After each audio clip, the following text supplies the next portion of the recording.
Wow, that was some weird and odd shit. Just, wow.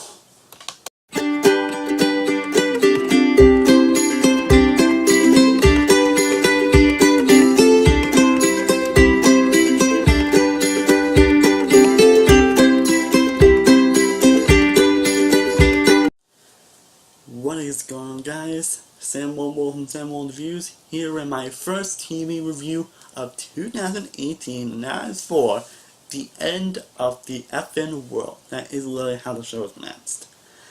So The End of the Effin' World is the latest show to appear on Netflix. It really actually isn't a Netflix original because it actually did appear on the UK around October last year, but Netflix started distributing on this side like recently this Friday.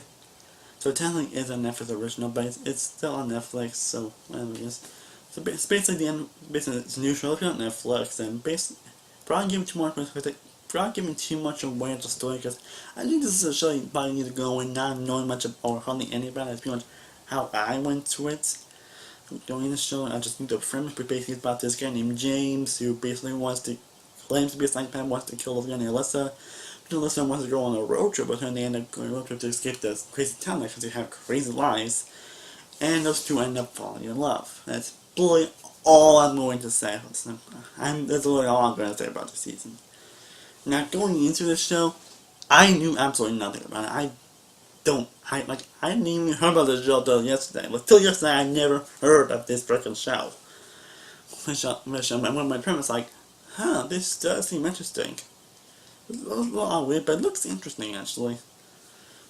I think a couple of snippets of the trailer, it looks like it could be a very weird show, and then for all weird shows. So I thought to give this show a watch. Actually, it's a quick watch. It's 8 episodes long, with episodes pretty much being like 20 minutes long. So it's an easy, quick bingeable watch. Honestly, so it's really easy binge to watch. So, and after watching it, I gotta say, this show is one hell of a freaking show. And I love the show. Yes, I freaking love The End of the Effin' World. Just wow. I'm just gonna wait. The two main leads in this show are some of the most interesting, unpredictable, weirdest, and intriguing characters I've seen in a TV show in quite some time. Like, these are some weird as fuck characters. And I'm serious, these are all weird as wow. Just well, these characters do some really weird stuff in this show, in this episode show. Just wow. But the good is that despite doing the weird stuff, doing some awesome, there are kids I still end up caring about. The kids I still end up actually really liking and actually rooting for. So I'm doing some weird and questionable stuff, especially near the third episode and some other episodes. I still end up caring about these characters, honestly, for us. Reason like James, he's a villain. Like, he claims himself as like a power. He doesn't really emote much. He's not really one with emotions and all that, but. And he doesn't miss stuff such to listen to in the season, but he ended up being a character I still care about. He's a character that they grew a lot throughout the show. On the show, yeah, he's still kind of a psychopath, honestly, but he's a character that was fun, interesting, and you end up caring about him, especially when you learn more about his past, about some of the stuff in his childhood, honestly. It makes you wonder why he is who he is. He's a very weird person, but he's got that icon when the actor Alex Lofter did an excellent job portraying him. And that's got Jessica Barner as Alyssa, who is equally, if not more, weird and odd than James is. Especially, Molly wrote most of certain scenes, where he want a lot saying to him, saying something to him, like pretty much saying what's on mind, and some other stuff that happens in the series. She's a very odd person, but like James, she's also a character I care about, and when you learn more about her, basically what she's going through, especially in her journey, and don't want to talk about too much about it though, because I'm kind of into spoiler territory, you do end up caring about her character as well. and the actress did an excellent job portraying her as well. And she and James only have some excellent chemistry. Like they have a great banter, and they do have some great chemistry.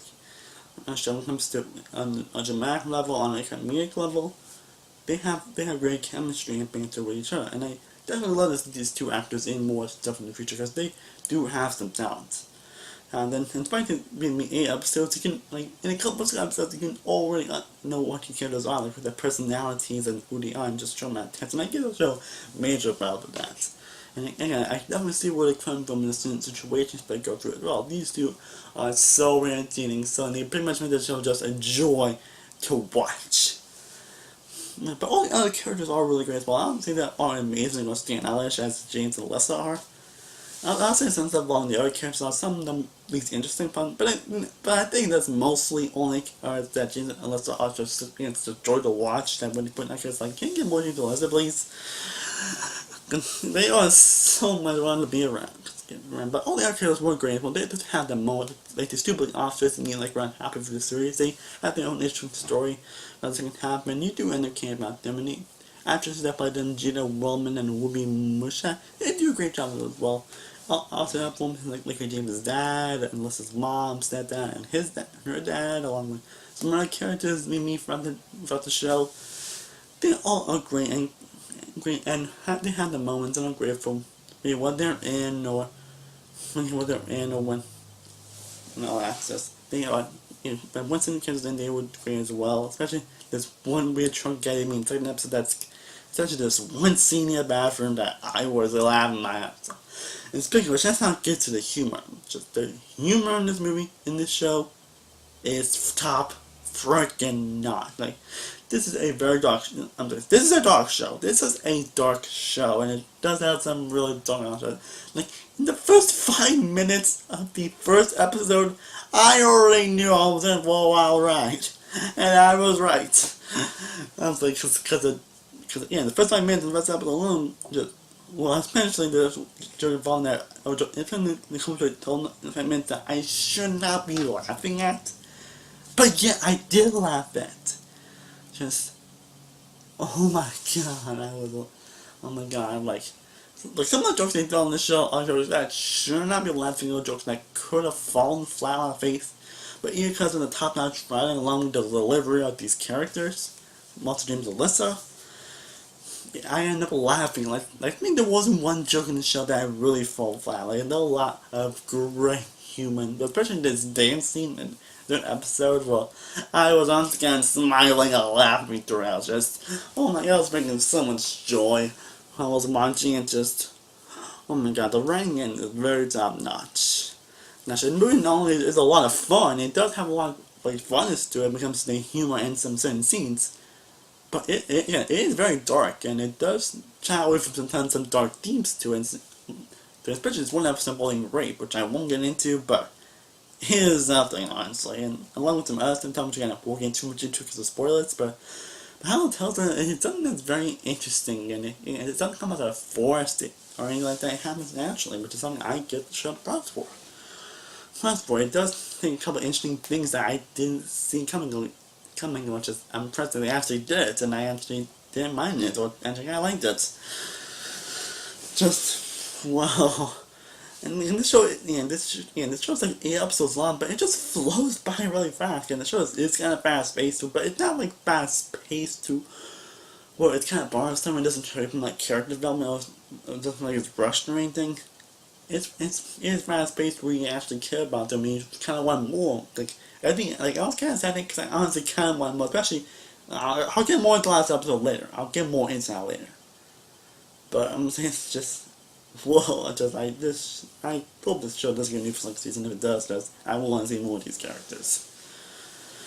Just, wow. This world, again, it's fast-paced for a reason. It doesn't, like, it doesn't, like, take its time and then it just goes out just like that, and you end up caring about what's going on with these characters, and I'm saying. And this show is definitely relatable to a point. It's even relatable to a point, and because it can be how like teenagers some acts nowadays, or then how they can act suicidal. I think some people can relate to that, honestly. Not mention the story is also surprisingly unpredictable. Like Like I thought the show was gonna go at a certain point, but then at some point it's just, but at a certain episode it just does a 180, and I was like, damn, you just man, that just wow. There were few moments where I just was, well, I couldn't guess what else was going on, and that's a good thing. Good thing. This is one of the shows where I really could not guess, and I was very curious on what's going to happen next episode.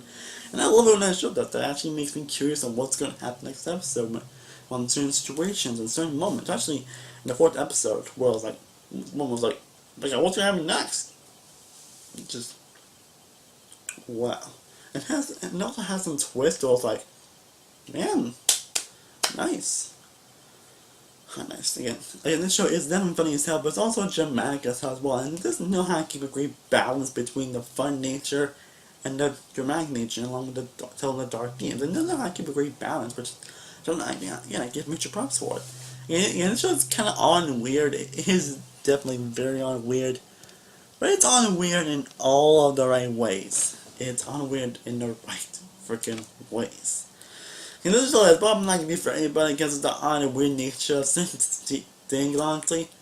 But for me, I pretty much love just about everything about this show. Only I'm going to get that later, but like nearly everything I pretty much love. Especially the final episode, where it leads to probably one of the best cliffhangers I think I've seen in a TV show. I'm not going to say anything about it, but I was kind of shocked on how they ended this show. How they ended this season. Just, whoa. Well, I give you major props. That last episode was shocking, insane, and kind of unpredictable. I didn't know what's going to happen, especially that last shot. Well, I was like, whoa.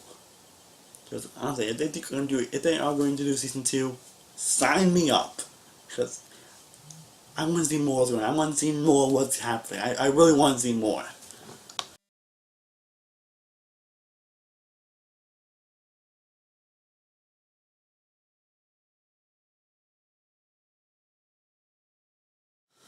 Now, as for fault I have a show, I do only have one, and that's something to do with the police scenes, which again, they aren't bad, they aren't terrible, but most of them I do really like and love watching.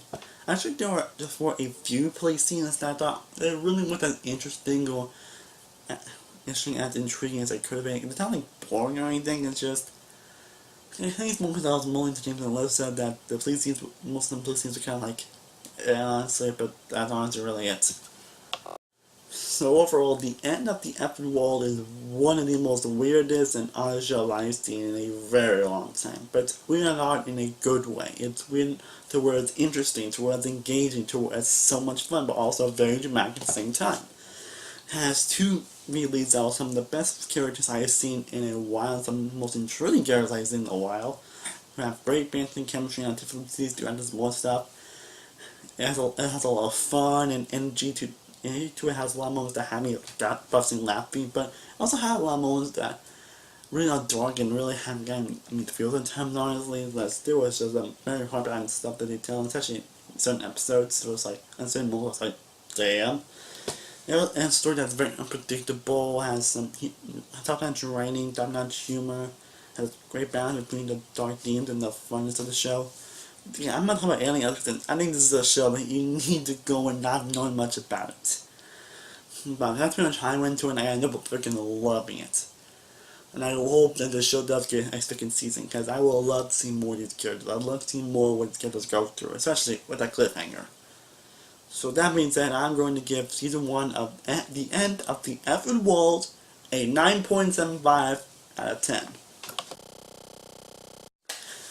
Well guys, I hope you guys enjoyed my review of The End of the Effing World, the first season. If you guys did manage to see the show, what are your thoughts on it? What did you think of the show? Do you love it? I did, or there's some people that actually don't like it? I would like to know in the comments down below what you thought about the show if you have seen it. Stuff a lot more videos plans, still have views for Molly's game and the DVD Batman Burn the Bold movie outbreaks. You know, all my videos for Action Victim this weekend, a lot of my first gameplay video up to PS Friday, and a lot of videos if I fans what movies I get to see, we'll see. Potentially a lot more videos coming your way. As always, Really, thank you guys so much for watching. I really, truly do appreciate it. If you have a, be sure to like this video, be sure to share, be sure to subscribe, be sure to follow all my social media states, all in the description below. I am Stardust-oneworldreviews. I will see you guys next time, and stay cool, everybody. Peace.